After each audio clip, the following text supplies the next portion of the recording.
महाराष्ट्राच्या मातीला छत्रपती शिवाजी महाराज आणि संभाजी महाराजांसारखे वीरपुत्र लाभले, ज्यांचं नाव घेतलं तरी रक्त उसळतं। पण या महान योद्ध्यांबद्दल अपशब्द वापरणारा प्रशांत कोरटकर गेल्या काही आठवड्यांपासून पोलिसांना चकवा देत फिरतोय। इतकंच नाही तर इतिहास संशोधक इंद्रजित सावंत यांना जीवे मारण्याची धमकी देऊन हा माणूस फरार झालाय।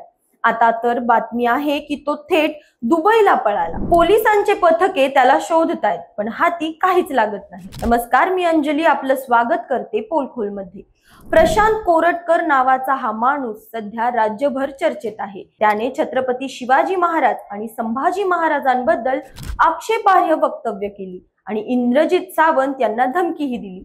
या प्रकरणानंतर कोल्हापूर आणि नागपूर पोलिसांनी त्याचा शोध सुरू केला। कोल्हापूर पोलिसांचे 2 पथके नागपूरमध्ये तळ ठोकून आहेत। त्यापैकी एक पथक चंद्रपूरलाही पोहोचलं, पण कोरटकर कुठे आहे याचा ठाव ठिकाणा नाही।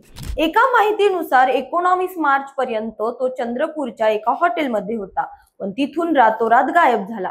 आता पोलीस सीसीटीव्ही फुटेज तपासतायत, पण तो कुठे गेला हे कोडं सुटतच नाही।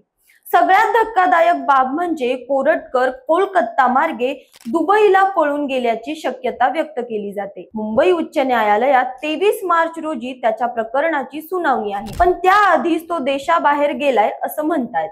विशेष म्हणजे त्याला अंतरिम जामीन मिळाला नाही आणि मुदतवाढही नाकारली गेली, तरीही तो पोलिसांच्या हाती लागत नाही। आता लोकांना वाटते की नागपूर पोलिसांमधल्या काही बड्या अधिकाऱ्यांनी त्याला पळून जायला मदत केली असेल। खरंच असं असेल तर हा प्रश्न फक्त कोरटकरचा नाही, तर पोलिसांच्या कार्यक्षमतेचाही आहे।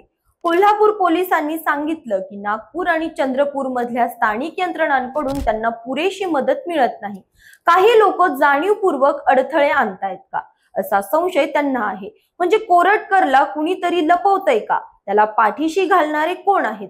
19 मार्चला तो चंद्रपूर मधल्या हॉटेल मधून निघाला, पण नागपूरच्या दिशेने गेला नाही। मग तो गेला तरी कुठे? पोलिसांना हाती काहीच लागत नाही। यामुळे लोकांमध्ये संताप वाढतोय। पुढे काय होणार? अशाच माहितीपूर्वक व्हिडिओसाठी आमच्या चॅनलला लाईक, सबस्क्राईब आणि शेअर करा।